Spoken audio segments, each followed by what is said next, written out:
Olá, como vão as senhoras e senhores? Eu espero que esteja tudo bem com todos vocês.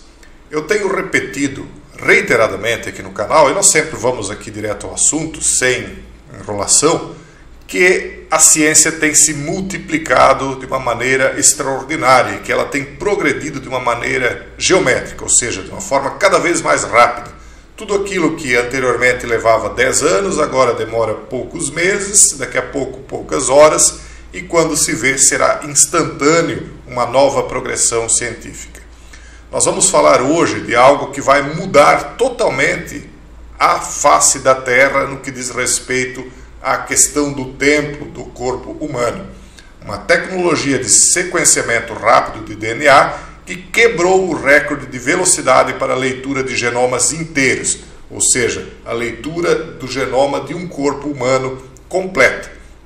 E eles sempre, quando apresentam esses chamados avanços, vêm com aquilo que eu chamo de docinho da bruxa, ou seja, a parte boa. Eles colocam aqui que as crianças que sofrem de doenças raras geralmente levam anos para receber um diagnóstico. O que eles chamam de odisseia diagnóstica, está repleta de várias referências e uma enxurrada de testes buscando descobrir a causa raiz por trás de sintomas misteriosos e debilitantes. Então é óbvio que qualquer pai, qualquer avô, tio que tenha sanidade mental quer que seus filhos sejam, quando tem acometido algum problema de saúde, o diagnóstico o quanto mais rápido possível para que se busque uma eventual cura. Então é óbvio que quando você já começa a matéria, começa o argumento falando de crianças, isso coloca as pessoas desarmadas. Então elas colocam a ciência também como cientistas como um veículo sem freio. O veículo da ciência moderna é um veículo que não discute moral, não discute ética, ele simplesmente não tem o pedal de freio, ele simplesmente segue adiante. O único pedal que existe no veículo da ciência moderna é o acelerador. E nós estamos avançando cada vez mais rápido, sem discutir as possíveis consequências danosas para a humanidade. Esse é o grande problema. Não é a parte boa, ótimo que exista a parte boa, ótimo que nós possamos diagnosticar doenças quase que imediatamente. Nós veremos isso aqui.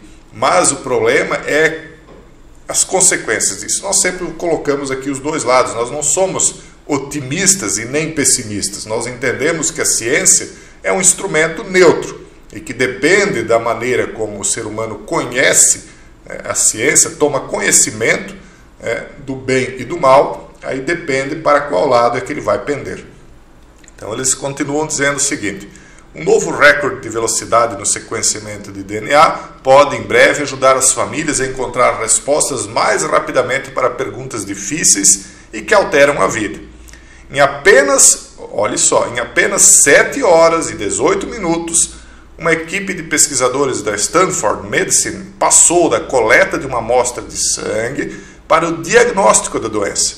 7 horas e 18 minutos. Esse tempo de resposta sem precedentes é o resultado da tecnologia de sequenciamento de DNA ultra rápida, combinada com armazenamento e computação em nuvem massivos.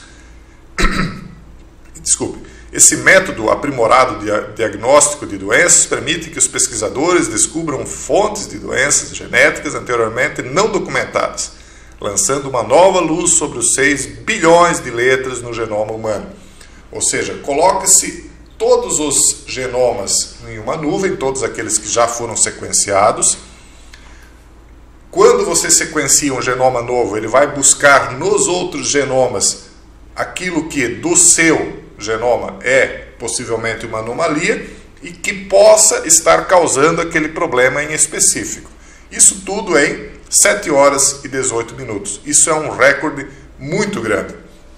Para quem não lembra, os adolescentes, aqueles que eram adolescentes nos anos 90 até o começo da década de 2010, acompanharam, enquanto estudavam, toda a questão do sequenciamento genético, que eles estavam promovendo. Então eles colocam aqui, por exemplo, mais de 7 mil doenças raras afetam 300 milhões de pessoas em todo o mundo.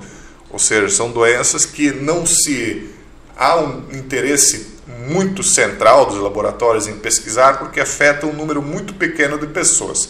Só que se você pode fazer um sequenciamento genético e comparar o gene daquela pessoa com o restante da humanidade e possivelmente identificar algumas anomalias no sequenciamento genético dessa pessoa, qual vai ser a consequência? Você vai ter uma ideia do que é que pode estar causando aquela diferença na saúde da pessoa, e aí você vai fazer um estudo mais aprofundado, genético também, e chegar à conclusão de se é ou não é. Uma conclusão extremamente precisa. Só que qual vai ser a consequência disso? A mesma que nós já estamos comentando há um bom tempo, de que eles vão propor uma solução genética também, uma edição genética da pessoa.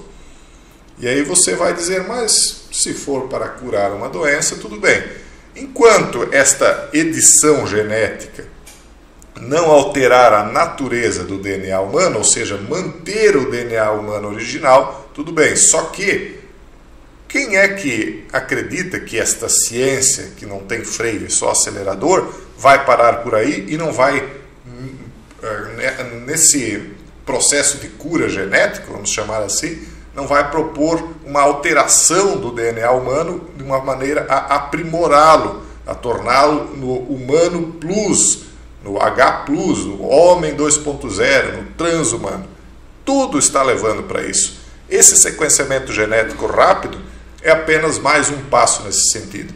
E veja bem, você imagine este tipo de ciência, de conhecimento, onde se pode ter o DNA de todas as pessoas, ou do maior número possível, em mãos, em nuvem, nas mãos de um tirano que decida que uma determinada raça, etnia, o povo é inferior. Nós já vivemos isso, a humanidade já viveu isso, e aí nós podemos ver daqui a poucos anos doenças direcionadas para aquele tipo de genoma em específico, vírus soltos para atingir um determinado genoma. Não duvidem, porque isso já é parte da história humana. Nós já vimos coisas parecidas acontecendo. As genes biológicas são parte da história humana, não é uma invenção de uma mente criativa, né? Então, o aparecimento de algumas doenças genéticas raras pode ser rápido e debilitante. Detectar sintomas e identificar a causa raiz é uma corrida contra o relógio para muitas famílias. Então, mais uma vez, essa é a parte boa. Mas nós apresentamos aqui os dois lados da moeda. Nós temos de ter um veículo que tenha pedal de freio também. Nós não podemos simplesmente avançar cegamente, acelerar cegamente, como se a ciência fosse apenas uma reta de um terreno plano. Não, haverão curvas. E essas curvas, se não houver um pedal de freio, colocarão a humanidade para fora da estrada, talvez até de forma fatal. O chamado Projeto Genoma Humano, quem não conhece, né, que foi a primeira tentativa bem sucedida, porque houveram outras anteriores, a primeira tentativa bem sucedida de sequenciar um genoma humano, completou o sequenciamento inteiro depois de 13 anos, ou seja, começou em 1990 e terminou em 2003, e custou 2,7 bilhões de dólares para que isso ficasse concretizado. Então, em 2014, o campo de sequenciamento completo do genoma ultrapassou outro marco, isso 11 anos depois, muito pouco tempo depois, atingindo o custo de $1.000 para fazer o sequenciamento. Então, na época, se diminuiu muito o custo e agora está se diminuindo o tempo. Óbvio que em muito pouco tempo, esse recorde aqui de 7 horas e 18 minutos será quebrado. Daqui a pouco serão 3 horas, daqui a pouco 1 hora, e quando se vê será basicamente instantâneo. É só surgir a computação quântica de uma maneira mais abrangente, atingindo o mundo inteiro, que esse cálculo, né, do genoma humano será instantâneo. Você coloca a amostra genética e o computador já lhe dá o resultado automaticamente. Por enquanto os cálculos demoram, então 7 horas, né, o que não é nada se for comparar com o que era antes, 13 anos. Né? Você imagine você tendo alguém da sua família, ou você mesmo, né, precisando de um sequenciamento genético, tendo de esperar 13 anos. Se tornaria até mesmo inviável, né? Por conta de uma série de fatores. Na época mesmo em que custava 2,7 bilhões, imagine. agora está se tornando muito barato e muito rápido. E aí eles colocam aqui, reescrevendo a Odisseia Diagnóstica. Se se acreditar que a origem de uma doença reside no genoma, o caminho médico padrão é solicitar um painel de genes. Este teste sequencia uma lista de genes pré-determinados para possíveis mutações causadoras de doenças. Receber os resultados do teste geralmente leva de 2 a 3 semanas, mas pode levar até 8 semanas e pode perder mutações em genes que não estão na lista. Então, executar o processo de sequenciamento e análise em 7 horas e expandir o sequenciamento de alguns genes para todo o genoma poderia alterar fundamentalmente a Odisseia Diagnóstica.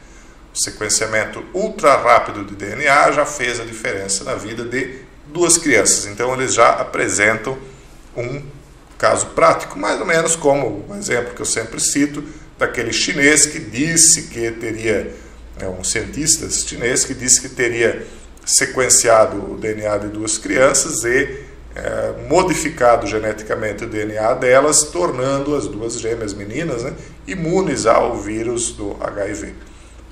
Então, sempre o docinho da bruxa. Mas a gente tem falado muitas vezes aqui dessas quimeras, do hibridismo, da mistura, da corrupção do DNA.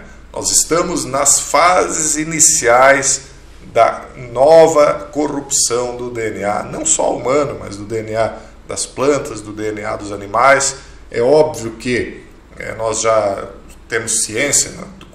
Qual alimento hoje que você encontra no supermercado que não tem lá o T dentro de um triângulozinho amarelo, lá o T de transgênico? Nós temos ciência de que já começou a corrupção do DNA de plantas e DNA de animais. Agora, aquilo que para muitos era impensável está começando no momento, que é a corrupção do DNA humano. Eles não falam nisso, eles falam da parte boa, porque a ciência, mais uma vez, é só um carro com um único pedal, o acelerador. Vamos ver, quando chegar a primeira curva dessa estrada da ciência, como é que as pessoas vão lidar com isso. Infelizmente, aqueles que querem conservar as coisas como, não exatamente como estão, mas querem conservar no sentido de ir mais devagar, ir com precaução, estudar sim as possibilidades de cura, mas de uma maneira prudente, de uma maneira mais lenta e precavida, estes estão sendo rechaçados. Enfim, a humanidade tem aí seu destino traçado, não todos, alguns são livres desse destino, mas nós não podemos modificar aquilo que foi traçado para a humanidade como um todo, apenas observar e sair pelo menos da frente desse veículo desgovernado que está vindo por aí. Um forte abraço e até o próximo vídeo, se Deus quiser.